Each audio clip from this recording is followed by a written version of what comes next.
Namaste, namaste, precious, precious souls. Welcome to Book of Life. We will be reading the first degree, lesson 2, meditation and the anatomy of consciousness. So before we begin, just go ahead and be in a nice receptive pose, palms facing up. You can go ahead and close your eyes just for a moment. Connect the tip of the tongue to the palate to complete the channel between the front spine and the back spine. Nice slow inhalations, exhalations. Just get nice and relaxed. To the Supreme One of all life, Heavenly Father, Heavenly Mother, to all of our spiritual teachers, to Holy Master Choa, to Buddha Padmasambhava, to the Circle of Seven, to Robert, to Earlyne Chaney, to Burton Bigelow, Master Astara, Lord Kuthumi, Lord Rama, Lord Zoser, to the Astarian hierarchy, to the Lord Rabbi Yehoshua Bar Miriam, the Lord Christ, the Holy Mother Mary, Lord Kuan Yin Buddha, Lord Gautama Buddha, to all the great, great ones, our celestial guides, our angel guides, our oversoul, the higher soul, to Sanat Kumara, the solar logos, the universal logos. We humbly invoke for your divine blessings. May we be a channel through which thy holy ones approach the world. May we be a center for the radiation of thy power. Teach us to travel light that we may better gain the heights and break the bonds that bind. Teach us to give ourselves entirely to thy service, to attune ourselves to thy will. Teach us to lay down the small personal life for the greater cosmic life, and to love with the love of God, with thanks and in full faith. Om. Amen. Om.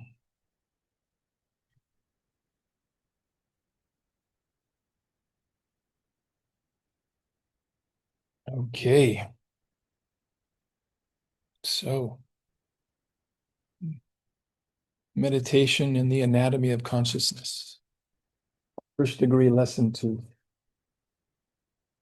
The three paths, 3 doors there are to the temple: to learn, to serve, to pray. And they who sit at the outer gate may enter by either way. Some will wish to walk the path through learning.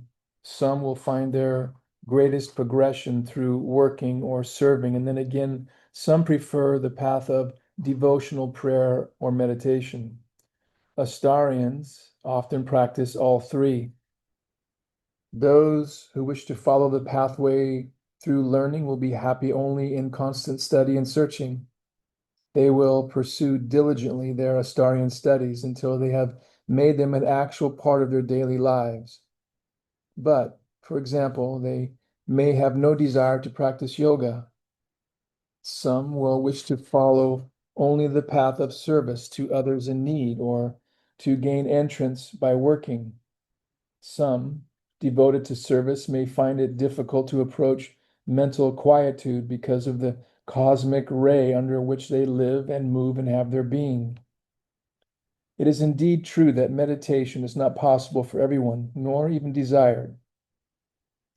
There are some who, on the other hand, find it extremely desirable to run to the stillness of meditation and prayer, finding therein a peace and strength and the busy-minded could never know. Then there are the 3 paths to the inner temple. It is not for us to say which path you should follow. That is a matter of personal choice. To each his own. Many Astarians find their greatest satisfaction and progression by traveling all 3 paths to some degree. Thus, Astarianry is far more than the practice of Lama Yoga, which is the yogic discipline taught in future degree lessons. One may attain tremendous spiritual heights without ever once practicing Lama Yoga, for the lessons are designed to begin at the beginning of the path and carry the seeker upward through gradual mental development to the highest spiritual understanding. Through different methods are offered for different temperaments, the path never swerves from its ultimate purpose, that of leading the mystical and metaphysical seeker straight to the heart of God. The Astarian seeker. Application of spiritual principles set forth in the degrees leads ultimately to higher spiritual awareness in the ancient wisdom. Highest and final understanding comes only to the one who understands fully all the laws of the universe and how they operate in one's life, who comprehends the mystery of death and life after death, who understands the power within one's being and how it may be utilized to make one's life a paradise while yet here on earth, who learns to fathom the secrets of the scriptures which reveal God to humankind and unveil the mystery of where one came from, why one is here, and where one is going. The Astarian, pursuing the study of the degrees, comes little by little into more mystical light concerning these things. Then you will have become an individual star of light. You'll be more than a seeker, but one who has found the divine light within. No one can buy this illumination. No school can sell it. It is the pearl beyond price. Even Astara's teaching of ancient wisdom can only help guide you toward it. You must take the steps of the journey, the mystic formula. The steps of this journey we call the penetralia. This spiritual formula will guide the seeker. The formula will lead you step by step into the light of cosmic consciousness, into life everlasting, into soul wisdom. We offer now step 1 of the penetralia. Step 1, the magic of meditation. What is meditation? It is one-pointedness of mind or one-pointedness of attention, holding the mind or attention without wavering upon one point, one thing, or one subject. The ultimate perfection in meditation is to bring the mind to such a state of attention upon one thing that it neither sees, feels, nor is aware of surrounding incidents. Meditation is but the building of a mental path from waking consciousness to superconsciousness, the creation of a channel over which higher mental frequencies can flow from the high levels into the atoms of the brain, or from the waking consciousness upward again to the superconscious levels of the mind. Meditation is the practice of control over the perpetual flow of thought energies into the force field of the mind and development of the faculty of selective thinking. There are 2 aspects of selective thinking. 1, developing the ability to eliminate distracting thoughts. 2, developing the ability to focus the attention upon one point. Through the process of meditation, the mind is able to progress gradually from meditating upon the simple and familiar subjects to the abstract. Meditation is the practice of controlling conflicting subconscious and emotional impulses to attain one-pointedness. To attain success in such meditation points the individual toward greater worldly successes, for regardless of what the individual dreams, you attain it more readily when you are able to visualize it by focused thinking. The mystic, however, proceeds much farther than the simple act of focusing the objective mind. You not only attempt to take charge of your mind currents, but to raise the center of attention and interest from the material planes to the higher planes, from the objective to the subjective. It serves no permanent spiritual purpose to control the mind upon the objective level if one does not attempt to direct its power towards spiritual attainments. However much it may be developed, mind power is of little benefit unless it can be raised above the commonplace and pointed toward a higher purpose. Such meditation becomes a time exposure to God. The experienced photographer, to capture a perfect vision of the subject, attempts to set the camera's timer according to light variations.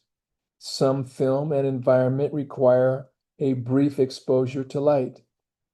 Some require more to obtain the perfect photograph. The soul, basking in the reflected light of God, reacts under meditation much like the sensitive film. Like a time exposure to God, meditation exposes the soul to the light that it may have etched upon in the proof of its presence within.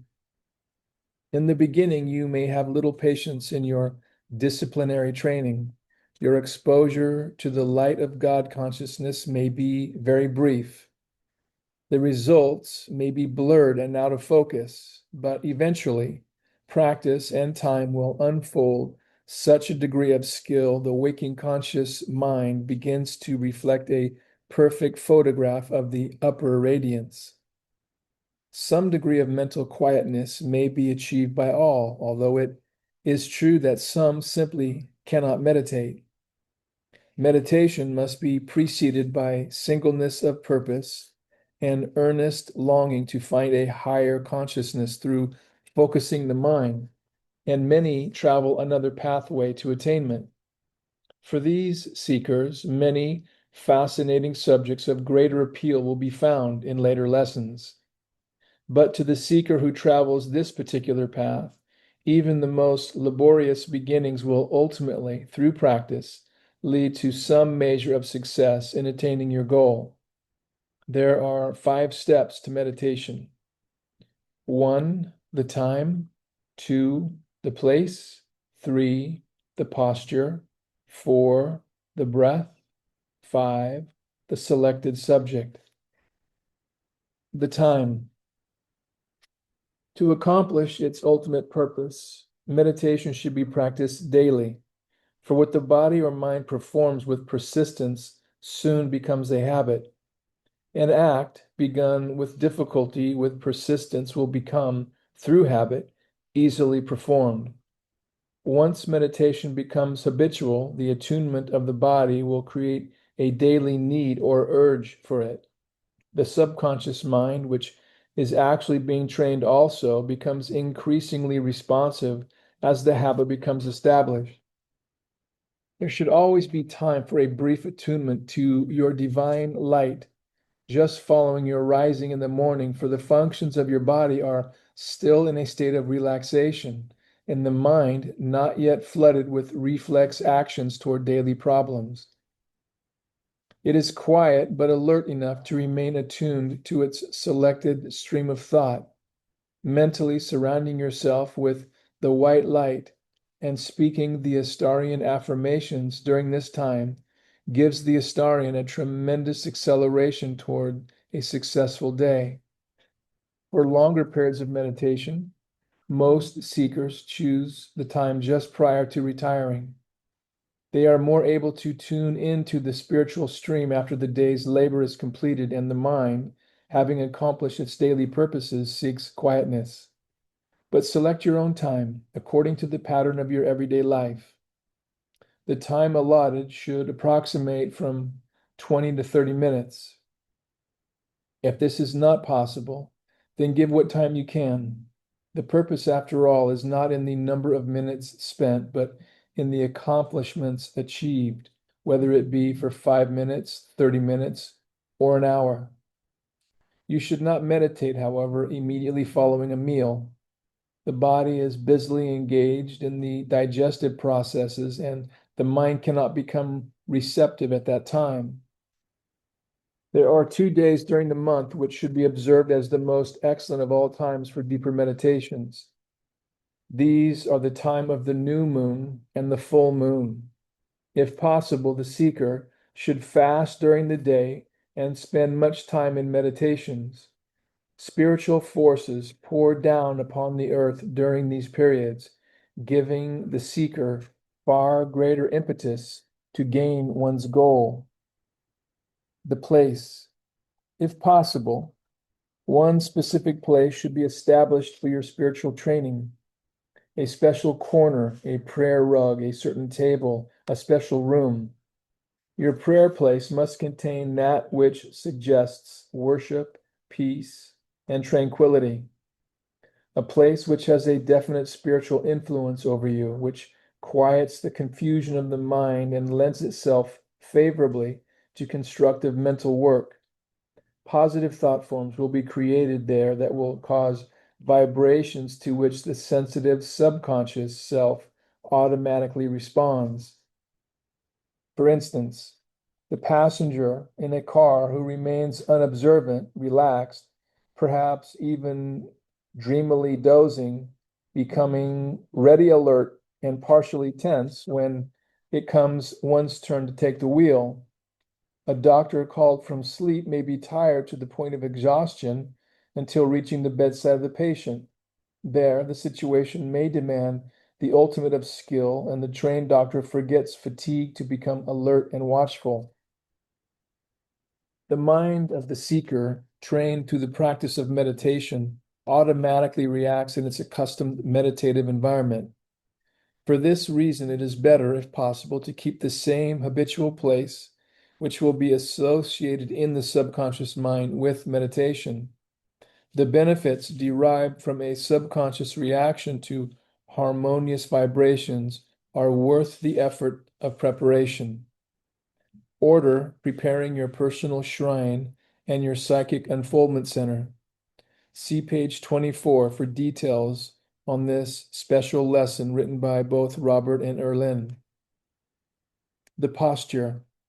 The third step is the posture to be assumed. You should be familiar with the three preferred types of postures practiced by seekers of both Eastern and Western philosophy so that you may select the one which seems most appropriate for you. The stable and easy posture. This is the position selected by most seekers.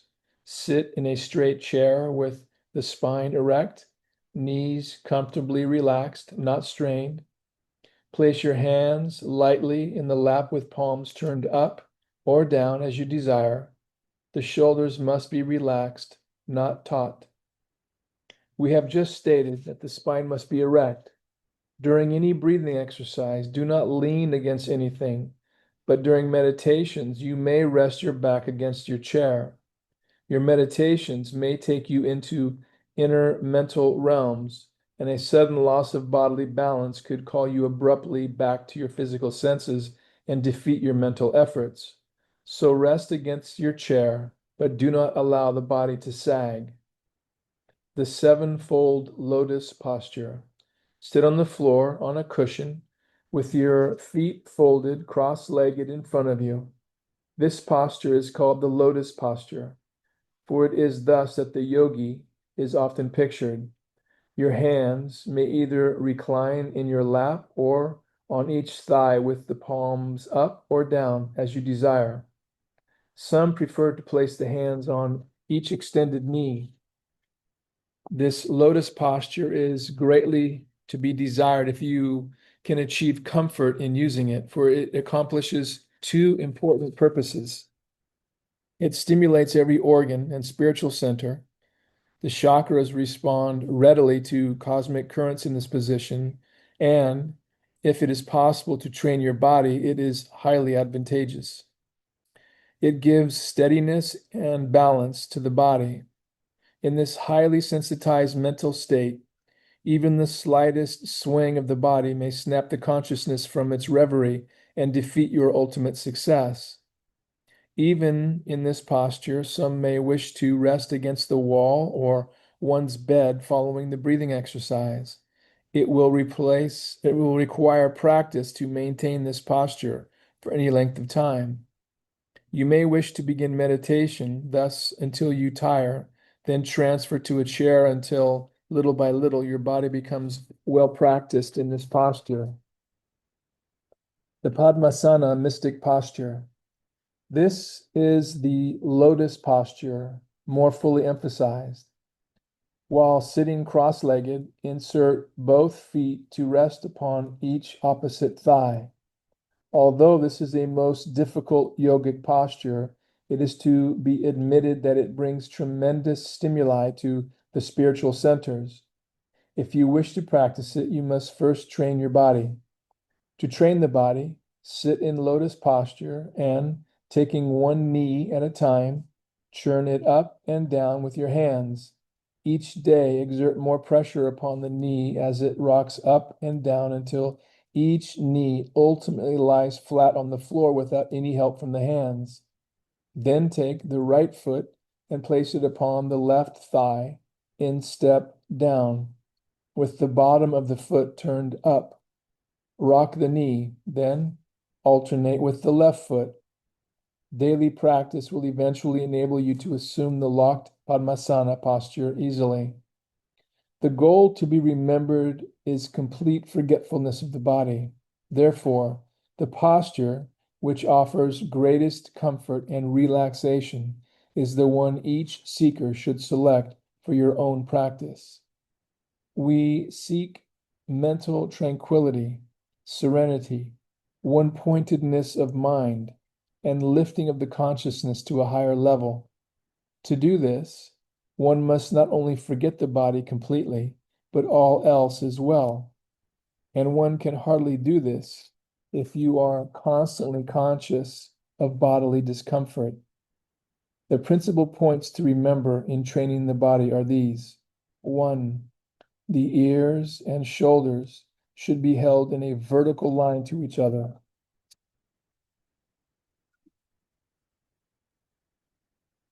2. The nose and the navel should also. The lips should be held closed, but not taut during meditation. 4. The eye should be closed to eliminate outside visual disturbances. The easiest way to determine the vertical line is simply to establish the chin up habit during meditation. This in itself will guarantee alignment of the points mentioned. And on page 8, there are the images of Earlyne and Robert. Earlyne also in Padmasana. The breath. Breathe easily and rhythmically.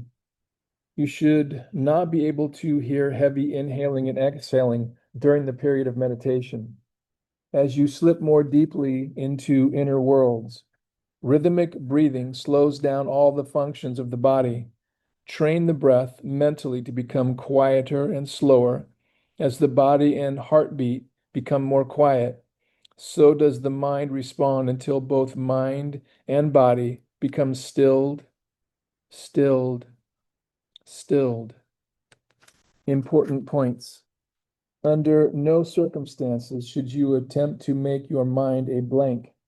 This will prove to be almost impossible, and you will not receive the full benefit which meditation has to offer.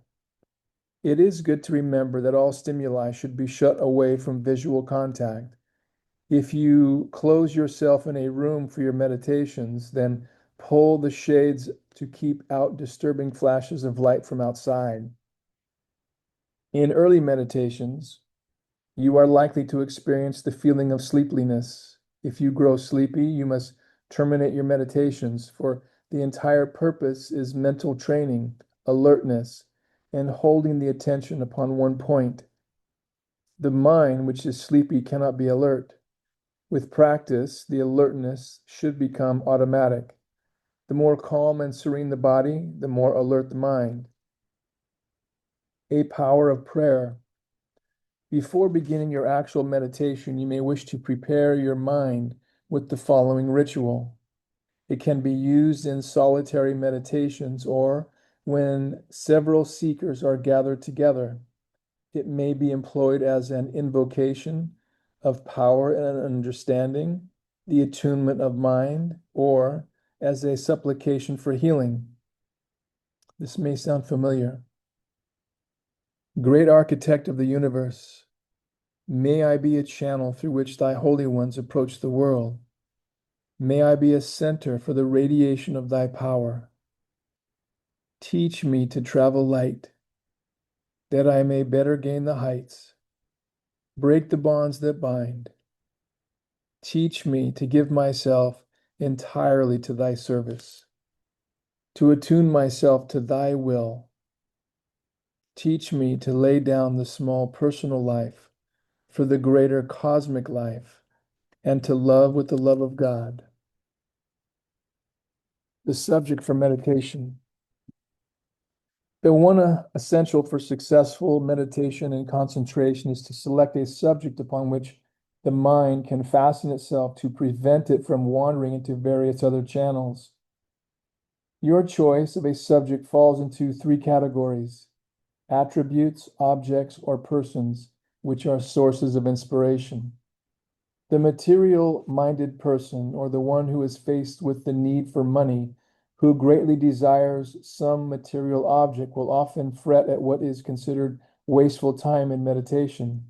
When asked to meditate upon love or a lotus or a candle flame, this one subconsciously reacts against delay and wasted time. It does little good to point out that a lack of spiritual attunement may have found its reflection in their material affairs and manifests as a lack of supply. So he might just as well select a new automobile, new employment, or money to pay off a debt. As much as they may strive to keep the consciousness focused upon love, it will prove too difficult, for the mind will inadvertently swing toward one's adversity. This will not be a time of meditation as such, but a time of treating or concentrating upon your present need or desire, and you must work out your own material affirmation and spend your time of quietness treating for your goal. There is nothing actually wrong with this idea, but one should also couple it with meditation upon something spiritual.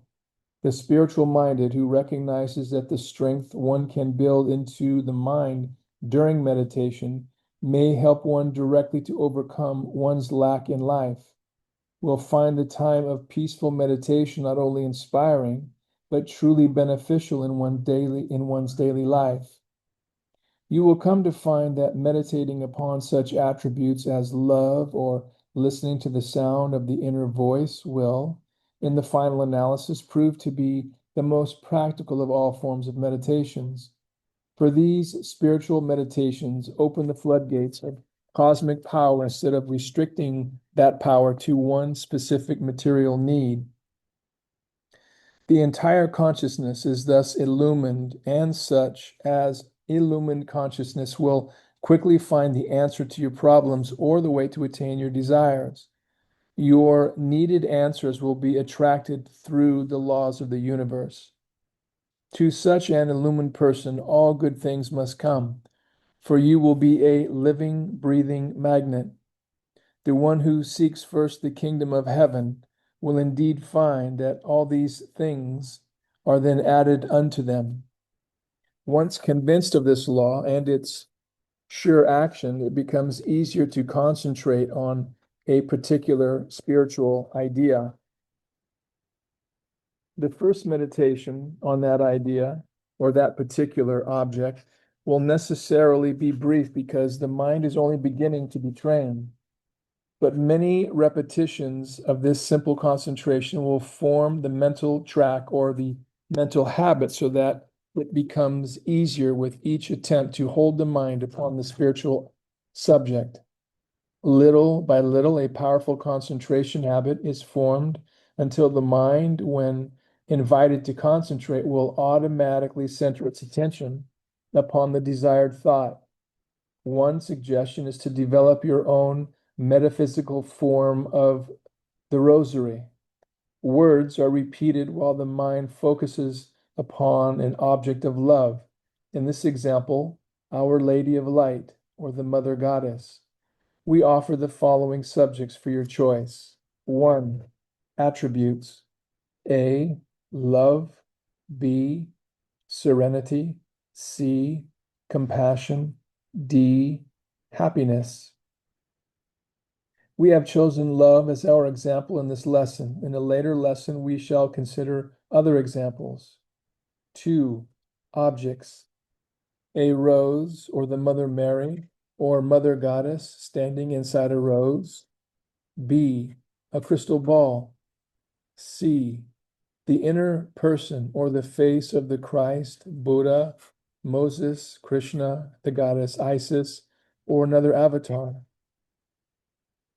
D, a lotus or an Astarian master, Lord Rama, Lord Kuthumi, Lord Zoser, Astaleya, Earlyne and Robert, standing inside the lotus. E, a lighted candle.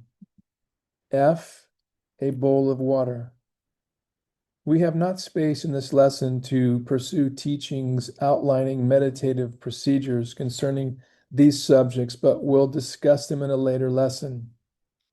3, inspirational sources such as A, a spiritual being, B, your own high self or oversoul. Meditating upon attributes. Quiet the mind. Collect your thoughts and direct them toward a chosen subject such as love. Think clearly of your idea of divine love. Let the white light fill your entire being and issue from you an array of white light proceeding from your heart.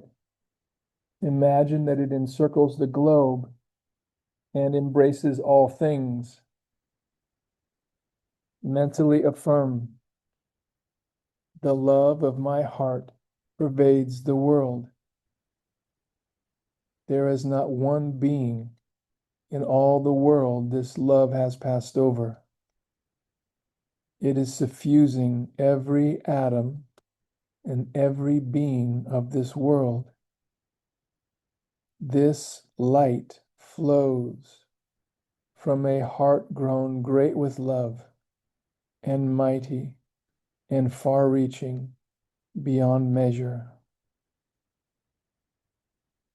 See the ray of divine love actively spreading over the entire earth like a cloud of celestial light, affecting first your loved ones, your friends, your city, your nation, and then the globe. Let it also embrace your enemies and enfold them. Let it enfold those whom you have wronged, and imagine that it is helping compensate for the errors you have committed. Create a picture of a little globe with the vast reaches of humanity upon it, being enfolded by the dew of your white light of love, issuing from your own heart and blessing them. Ask nothing in return in your meditation, but give for the joy of giving. Then open your heart and consciousness to indraw and absorb all the love and light being sent out by other seekers and by your guardian angels, master teachers, spirit guides, or other divine beings waiting to pour the blessings upon those who pray. Sitting as a focal point of these radiant rays, you also will be uplifted by the white light, for you cannot be the transmitter of these powerful rays without experiencing a transformation in your own nature and an awakening of similar qualities. It trains your own mind to break away from the habitual trend of thought which reacts to particular sets of stresses and frustrations. These meditations will help to stimulate the best qualities of your own nature and to overcome the negative. You will emerge from the meditation a new person with an inner radiance, a new understanding, and a higher purpose, humbled in the face of your own power and grateful to have received a blessing from divine beings. Meditating upon inspirational sources. There is nothing more excellent than meditating upon a great being, such as Jesus the Christ, or the Virgin Mary, the Blessed Buddha, Moses, Krishna, Muhammad, or a great spiritual teacher. Attunement with the spiritual being. There is an ancient adage which states, you become like that upon which you meditate. If you reflect daily upon your perfect ideal of humanity, you grow perpetually toward that ideal. As your mind centers upon a certain spiritual being of your choice, you establish a contact of which the Divine One inevitably becomes aware. As time advances and you hold your teacher in your mental eye, you'll become more and more able to quiet the lower mind. As the lower mind becomes stilled, the higher mind expands, and it is through this mental expansion that the masters reach you individually. After a teacher becomes aware of being selected as a seeker's meditative ideal, the teacher awaits opportunity to make contact. Each day as you meditate, you will become more and more efficient in quieting the lower mind until one day its surface will have become completely stilled. When this occurs, you will suddenly sense a great light beginning to shine somewhere in your consciousness, and then, in a burst of mental expansion and light, you will behold the master upon whom you have meditated. It will be a spiritual experience, the teacher appearing in a vivid vision or in an inner burst of light. When the seeker is ready, the master will appear. Or when the mind of the seeker through meditation or prayer is prepared, the master makes direct contact. After this experience, it is not so difficult for you to practice the focusing of your mind. Yet there never comes a time when practice is not necessary, just as the great musician must constantly polish her technique. Attunement with the high self or oversoul. When in the course of cosmic events it came to pass that a divine spark was projected out of the Godhead to become individualized as the spirit of you, that divine spark, called the monad, again projected into the lower planes other aspects of itself, sending a stream of divine energies downward to manifest upon the causal plane. It established there a causal force field of divine essence, which we in our terminology call the oversoul or higher soul. Again, the monad projected downward from the oversoul into the realms of matter a small portion of itself, the soul, to inhabit its first crude manifestation in the human kingdom. This human personality, limited on every side by a body of flesh and experiencing an existence beset on every hand by difficulties and frustrations, lived out its human existence experiencing much violence and selfishness. Nevertheless, there were experiences in finding its mate, sharing its fate, in creating and protecting its young. At the end of this primitive existence, the record of the soul's goodness was transformed into the force field of the oversoul, which at that time was quite void of any force or consciousness. This causal area at that early time simply floated above the head of the personality like a great empty cloud, like a pure but empty soap bubble waiting to be filled with light and mind substance or consciousness. As the eons passed, more personalities were projected from this same oversoul into the planes of matter, and each personality, upon its death, contributed to the force field of the causal oversoul only that which was fine and shining and good. The bad, good, and normal characteristics went into the seed atoms of each new personality to manifest as karma. The growth, therefore, of the causal force field was very slow, for this was the body of spiritual light, the body which could receive only good into it. Humankind could abuse the physical form, taking into it substances that created disharmony and misery. One's mind could project thoughts that were selfish and evil, but not into the causal force field. Only the very highest could enter because the substance of the force field was of such high vibration. Only that which was of similar vibratory nature could penetrate it. Everything else was repelled. Little by little, with the coming and going of many personalities projected downward to manifest in the world of matter, that which was once like an empty cloud began to take on greater power. Like the weaver who weaves the tapestry from the wrong side and does not witness the finished handiwork until after it is completed, so each soul lives its physical existence unaware of the pattern it is weaving into the tapestry of the Oversoul. It sees only that which is visible on the physical level. That which is good and worthy and beautiful of the invisible part is woven as a permanent attribute in the causal force field. This is your house not made with hands, eternal in the heavens. For only those things which are of subtle spiritual essence can contribute to the construction of the causal oversoul. With each incarnation, as the oversoul gradually begins to assume increasing powers, it transcends the personality manifesting on the earth plane. It becomes in time an entity in itself, endowed with divine qualities and a divine consciousness.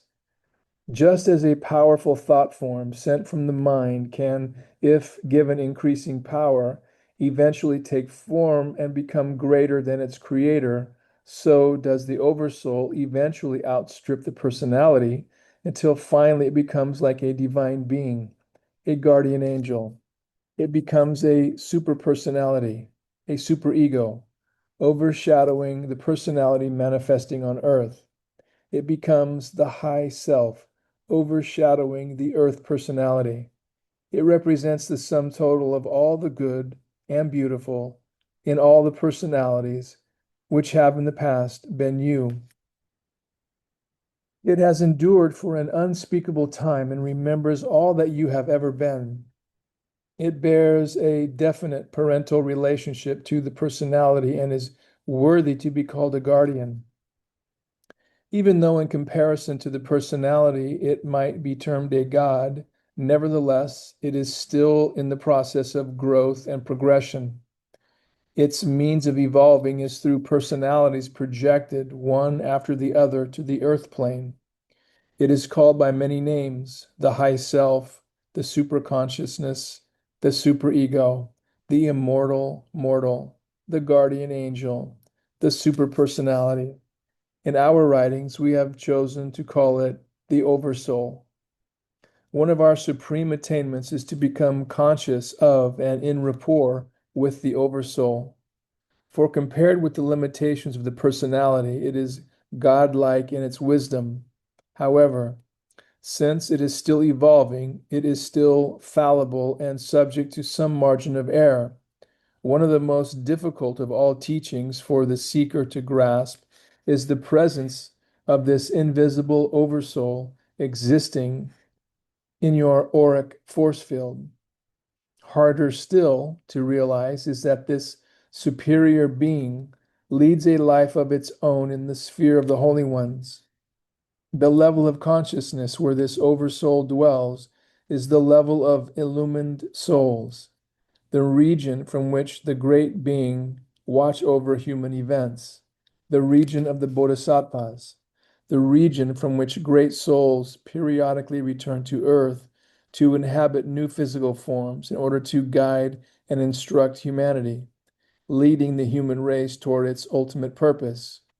The thread which unites the personality with this oversoul is called, in esoteric terminology, the Sutratma, or the silver cord. This bridge, this spiritual umbilical cord extending between the parental oversoul and its manifesting personality, is a cord carrying only the life and mind force into the physical form until each soul, through its own mental and spiritual efforts, begins to upreach toward a contact with it. This spiritual stream of energy, which must be created by the personality as it attempts to unite with the oversoul, is called the Antakarana, or the Rainbow Bridge. Becoming aware of the oversoul, the Astarian can be aware of three things. One, you are the incarnated personality. Two, The oversoul is the eternally existing individuality or the immortal mortal overshadowing you. 3, being still evolving, the oversoul is also seeking perfection and greater wisdom. Therefore, the Astarian can attempt to perfect oneself physically, but also live your life so that when it is finished, there will be much good to be offered to the oversoul, that highest part of yourself. For only as this causal form, created only through and by love, is completed, do you become liberated from the wheel of birth and death. The memory of all that you were through past ages is garnered into the oversoul. Becoming aware of its presence, it is helpful for the Astarian then to make of this present incarnation a shining light, a thing of spiritual beauty, so that offering the gift of this one incarnation to your divine self, you may find that through this life of service and seeking, your oversoul becomes immortal and you will have attained salvation or liberation from the wheel of rebirth. It is through the meditative process, prayer, service, and study that the seeker aligns the lower mind into harmonious vibration with the superconsciousness, the oversoul. Only when the lower mind is completely upreaching can the oversoul best radiate its power into it.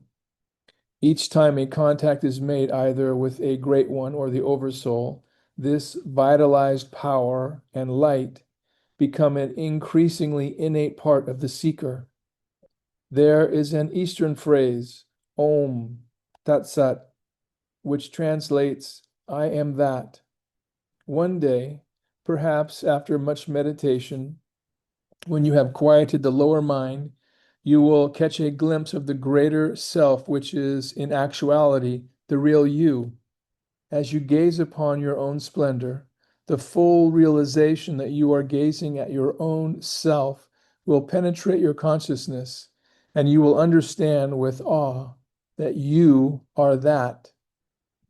Then you will more fully understand the phrase, I am that I am. The meaning, the little I am, is truly that magnificent I am. You will have caught a glimpse of the divine oversoul which overshadows you and which has projected a spark of itself down into matter to manifest as the personality of John Smith or Mary Brown, which you now are on the earth plane. The anatomy of consciousness. There are different phases of consciousness in humans. One is awareness, the other is memory. Awareness will bring its reaction, but awareness in itself does not constitute consciousness. It requires awareness and memory of a reaction occurring from that awareness to produce a state of consciousness. It is by integration, the reactions and the adjustments made through the memory that relationships are established, which the personality correlates into various states of consciousness. You possess 7 planes or phases of consciousness, just as there are 7 planes of being in this universe surrounding our solar system. It is the undue stimulation of a specialized center through which certain phases of consciousness can be manifested that causes some of our inner problems. In other words, negativity can be magnetized and brought to you in ways that can lower the energy around and within you. For some of these specialized centers are linked to phases of consciousness that are undesirable. At our present stage of evolution, we do not yet possess the ability to control or to close these spiritual centers and block off the flow of consciousness through them if activated. We receive all of our impressions from the world about us through our 5 senses. These impressions create certain sensations which are received by specially adapted contacts. Seeing is a sensation created by the impact of a particular type of etheric force on the retina of the eye. Hearing by the inflow of sound waves on the inner ear. Taste is the result of impacts upon the taste buds. Touch is the reaction of pressure against nerve endings. And smell is caused by the flow of similar contacts on mucous membranes in the nostrils. These five senses are only amendable, however, to the lower self, the personality in the body. The oversoul is not influenced by our physical impressions. Although it possesses similar senses, these sensations on a higher scale only register and are modified by what the soul apprehends. Both are different levels of consciousness, one the waking consciousness of the personality, the other the superconsciousness of the soul. The superconsciousness of the soul seeks to synthesize all experiences and to impress its influence upon the personality through intuition and the voice of conscience. The consciousness of the incarnate personality is in a steady state of turmoil as the influx of thoughts and influences colored by worldly conditions flow into it. The superconsciousness of the oversoul can have no impact whatever on the waking consciousness until the focus of attention is deliberately shifted. This must be a specific act of the will and a deliberate slanting of the consciousness toward the higher consciousness. This can be done only by prayer, meditation, service, or study, and the willing of the attention toward the higher aspect. Transfer of the consciousness from one plane to the next is not a light undertaking. It requires focus of the mind and directing thought power. This is the most difficult task we face at this stage of our evolution. Sometimes it seems as if God has placed obstacles in the way of the seeker, for one finds it necessary to be subservient to the demands of the mundane world, and these very demands will draw the consciousness away from the upper planes. It is necessary that you, the seeker, focus much of your attention on your existence in the mundane world, leaving you small opportunity for meditation and one-pointed concentration on planes that are so vague, so seemingly far away, and so difficult to attain. Only the persistent seeker will achieve, and perhaps this is the way God meant it to be. Every attainment in this mental effort should happen gradually. One does not enter into higher consciousness or into spiritual wisdom suddenly. The one dynamic flash which lifts the conscious mind into the superconscious realm may be sudden, it is true, but reaching that flash may require a long, long time, perhaps more than one life. The one who experiences mental illumination rapidly or suddenly without long training must know that you have probably spent the long, long time of waiting in some life of the past. Never does it arrive without mental effort, and yet it is so simple to achieve. You may say, if the way is so long, with no promise of early attainment, then I must despair of attaining in this life, for I simply haven't the time to give. If need not require a long time, for this may be the life in which you will succeed. The moment you focus your mind power inward upon one point, in that moment you gain the gateway. Although the complete science in itself, meditation prayer is without exception the most excellent of all procedures in the practice of mind focus, willpower, and mental power, all of which automatically bring with them success and happiness if used spiritually. It is through meditation and prayer that you develop and unfold your greatest mental potential. Curbing your more negative thoughts will become automatic. When this mental control has become habitual, you are well advanced toward mastery, not only rejecting the unwanted thoughts which pass into your mind from the etheric sea of thought currents surrounding you, but selecting those you choose to accept or create. Even though the weeks and months go by and you witness no obvious outer proof that the light for which you yearn is unfolding within, remember this. Not one moment of meditation is ever lost. Not one effort of mind or emotional attunement to the divine is ever in vain. Every time you practice meditation, every time you pray, every time you exhibit emotional maturity, each time you exercise willpower, you make a gain which, be it ever so minute, becomes an expansion of your inner light forevermore. It becomes a treasure stored within which no one can take away. And even though you may spend this complete lifetime in what seems to be futile attempts at self-realization, you will be making steady progress.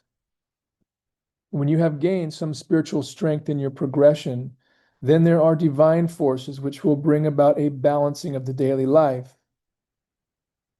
As you proceed to develop powers of meditation, you will discover that even in the midst of your mundane activities, your inner thoughts are still in tune with the serenity of meditation. You are constantly at prayer in the inner recesses of your mind and heart, regardless of what is claiming your outer attention. Even a minimum of attention to some of the ideas presented thus far in your Astarian studies will change numerous aspects of your world. Your daily life can become an adventure and a challenge if you can accomplish your menial work and also practice the spiritualizing of your mind and heart, keeping always firm hold on the knowledge that by doing so, you are growing more like your greater self. The power of affirming.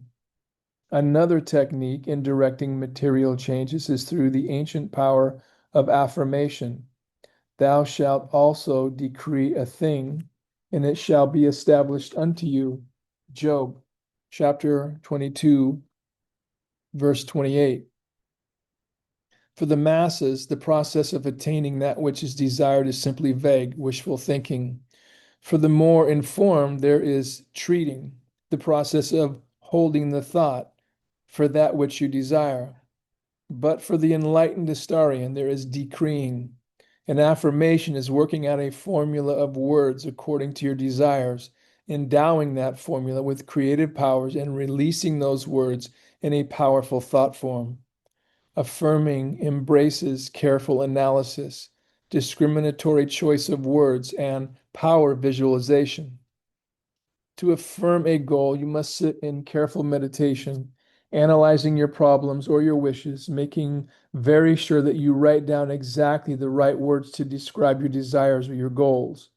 To do this is to study the situation in depth so that you may be sure you have discovered the fundamental underlying cause of the difficulty and or the true purpose of your desires.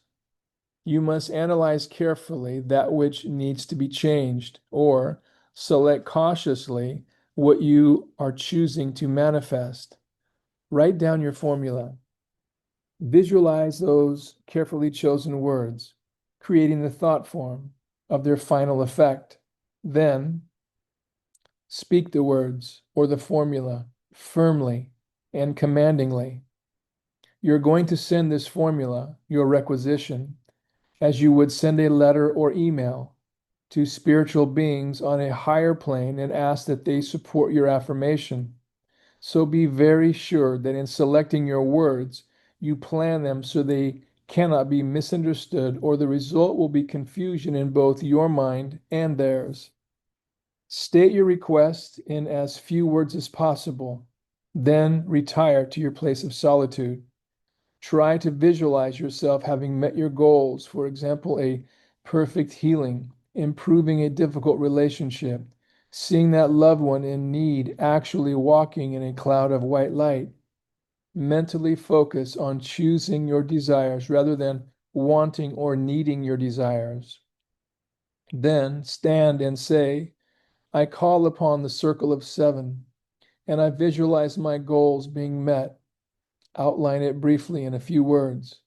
According to divine will for the highest good of all concerned, I give thanks. So let's try this. So think about something that you would like to fulfill or to manifest.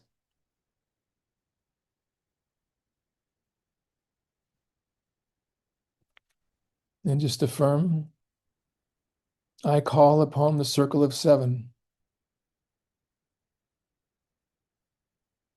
and I visualize my goals being met.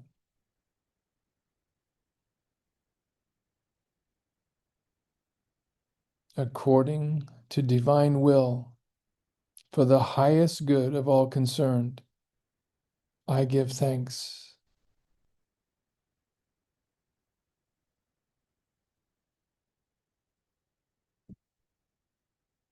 After you have delivered your affirmation, try not to think about it the rest of the day. Do not be planning ways for it to be carried out.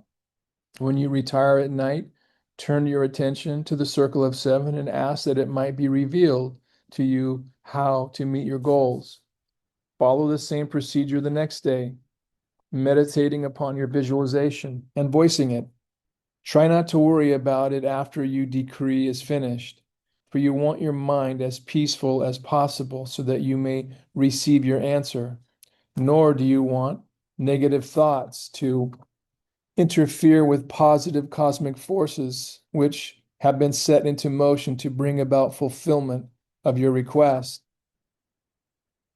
whether it be for yourself or for someone else. There are details about which you should not be too specific, for you must leave the working out of the ultimate results to God. We should not tell God how to bring about these results. When we pray to help for Astarians, we always ask that the desires of the individual be realized through the contentment, happiness, and progression of all concerned. We leave the details to God, knowing that the Almighty will never cause one child to suffer simply to please another. And so we ask that you try to decide your goal, but do not tell the divine being how you want it achieved. Let God work out the how of it while you surround the situation with love and blessings. After sending the petition to us, believe in your own heart that you will receive that for which you pray. Keep a copy of your formula. Repeat your decree and your visualized thought form at least once a day. Prayer and meditation time. Many write to ask if their daily healing meditations should be conducted at any certain time. Personally, I try to pray or meditate daily at 3 o'clock each afternoon or at high noon or midnight. Often, waking in the early morning hours, I sit up in bed, wrap myself warmly, and pray. It's an automatic action and reaction.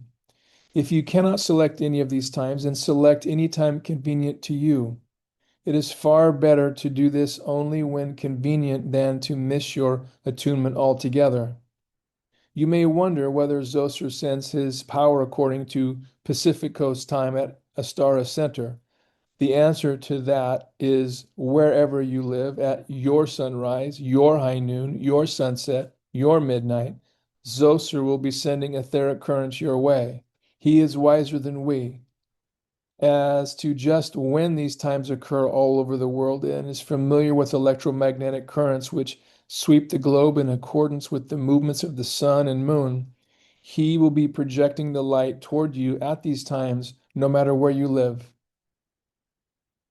When you pray or meditate, the power penetrates immediately into the cells of the body, as explained earlier. Sometimes it is held in your aura until the time of your quietness. Sometimes it cannot effectively be absorbed until you mentally open the gates for it to do so. Sometimes things can get in the way of the healing flow. 1. A struggle with faith or belief. 2. A fear within. 3.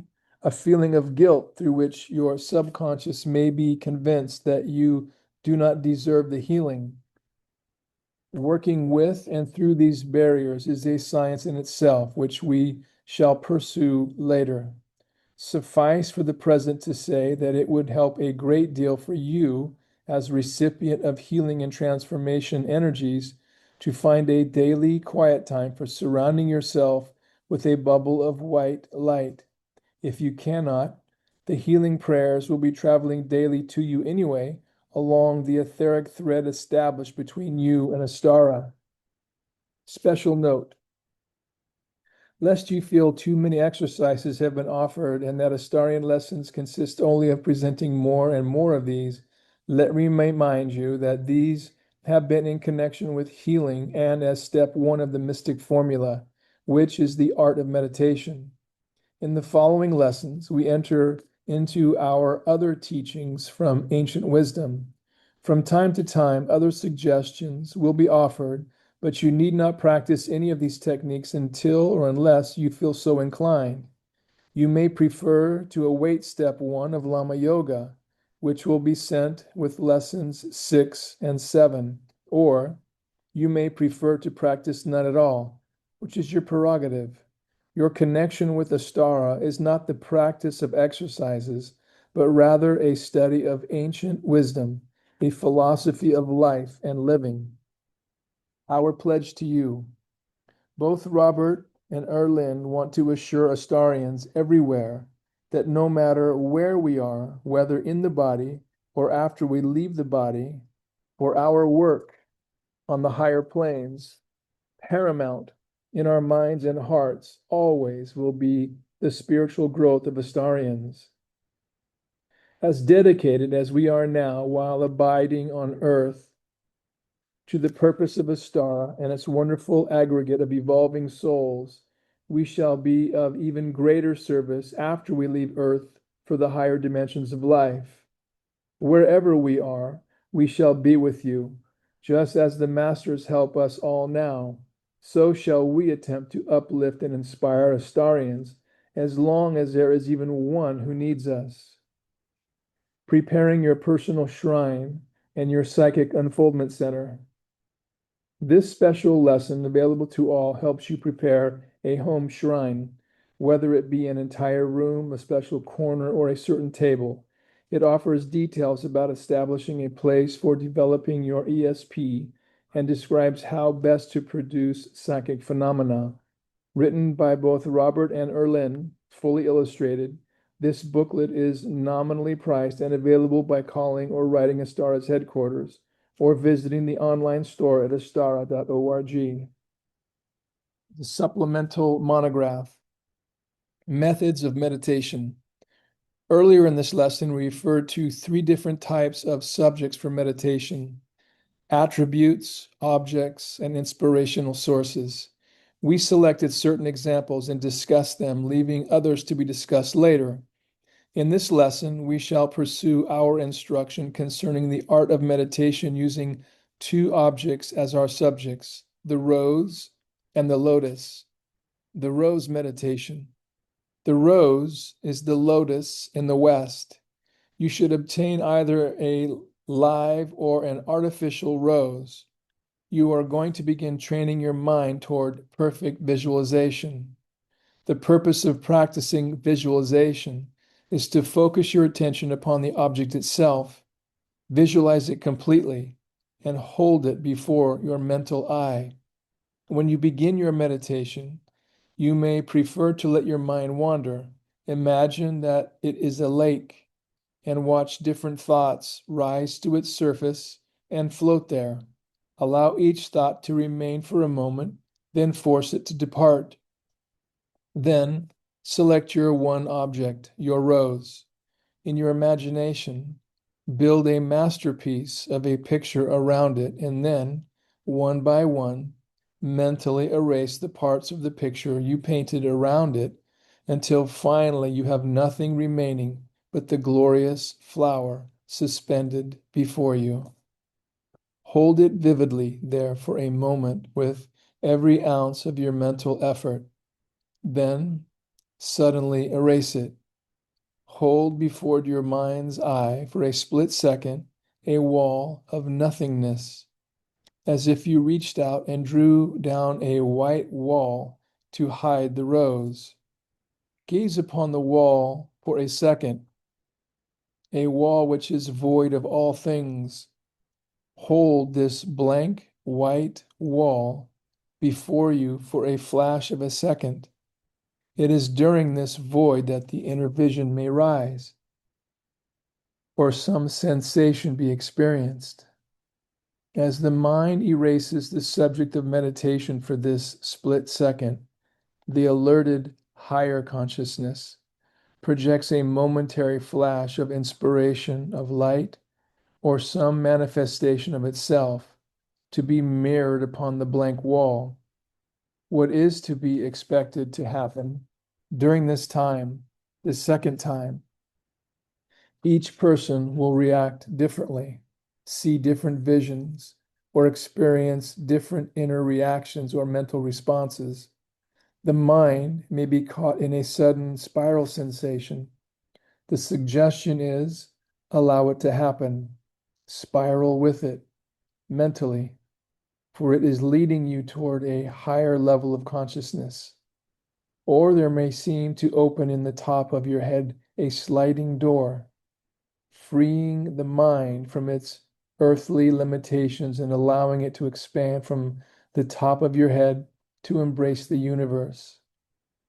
Or you may hear the voice of the silence, which later we shall describe to you, but which in the beginning may resemble a whispering wind. Or you may hear the sound of a faraway melody, an actual sound of music, which will well up from within your own self. Or the vacuum may fade away and thoughts begin to rise in mind, signaling the termination of your meditation. In the beginning, you will probably not be able to sustain the mental vision for more than a few seconds. As time progresses, your mind becomes practiced. A complete visualization will last no longer than 2.5 minutes. No human mind, even trained, can usually hold its attention centered without wavering upon any given object for longer than this time. This does not include the preliminary acts of stilling the body and the breath, nor does it include the time after the mind enters the realms of the inner world. A period of 30 minutes has been mentioned as appropriate for daily meditations, but remember, time is related to earth. Once the mind enters the rapture of true meditation, time is forgotten. The Lotus Meditation. For this meditation, you may wish to obtain a lotus or water lily, either artificial or live, or choose another flower. This meditation is to be performed with a wonderful opening lotus or other flower, which symbolizes your open heart, spirit, and chakras, right in front of you, on your sacred altar or nearby for you to focus upon. Make sure that you are conscious only of the flower as you meditate.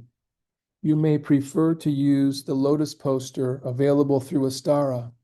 See Astara's website at www.astara.org to order. It is also occasionally offered in our newsletter, The Voice of Astara. Center your attention upon the flower. Visualize it planted in a pond or swamp, growing up through the mud and debris. Picture it as it rises above the waters of the pond, there to unfold its pure petals toward the sun. Meditate upon its rise out of darkness and its unfoldment into the light. Ask why this blossom was chosen as a symbol of the soul in all esoteric studies and in Astarian symbology, and see if you can discover the answer. Meditate upon the reason the petals open under the influence of the rays of the sun, and then mentally reach into the interrealms to discover, through meditation, how the thousand-petaled lotus at the top of the head, called the crown chakra, opens also under the influence of the spiritual sun, or of your own oversoul, high self, which shines in glory above you. After you have meditated upon the flower until both your body and your mind have relaxed and are at peace, close your eyes.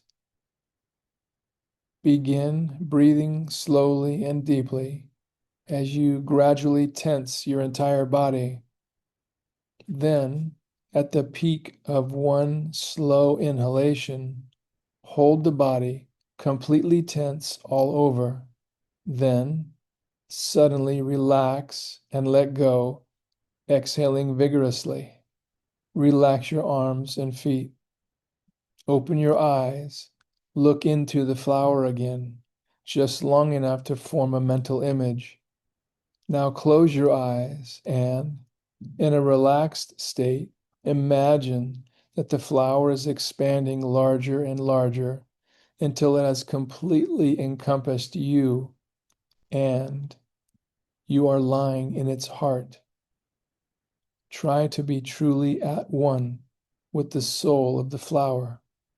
Your mind and your body remain still, still, still, and only thoughts of profound peace should fill your entire being. If you are performing the exercise while lying down just prior to sleep, let go of everything and drift into peaceful slumber.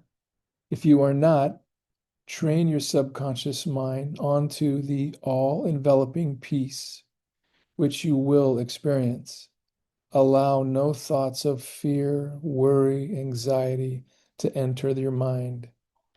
This lotus meditation will help you attain complete physical relaxation and control of your emotions. Physical and mental reactions to meditation. It is important to mention the sensations you might encounter during meditations, which could perhaps cause misinterpretation unless rightly understood. While sitting quietly, you may suddenly hear a click in the head. There might come that sudden expansion of consciousness we mentioned, even without your creating the blank wall.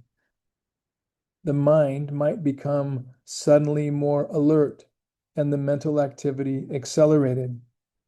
Your body might seem to rise and float out of the chair, or it may seem to be swelling to huge proportions, or the opposite.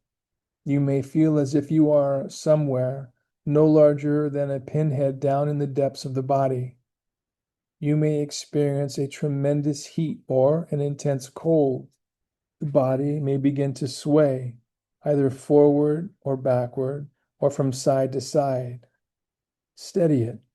Let none of those things concern you. You may leave your meditation with considerable accomplishment, having attained some spiritual experience, or you may leave your meditation room feeling that nothing at all happened. You may not at first recognize inner growth. All meditations are spiritually productive. Please accept with faith that great good was accomplished, even though it might not have been an observable demonstration of any kind. Added together over a period of time, these meditations can produce the sum total of an entirely new, more highly spiritual personality, a new you. And that was lesson 2. So next week we will be reading the Ancient Mystery Schools, the first degree, lesson 3. So I thank you all for joining. I say namaste, namaste, namaste, precious, precious souls. Thank you for being on the path with us. Thank you for your devotion and your time. And we will see you next week. Take care. Namaste.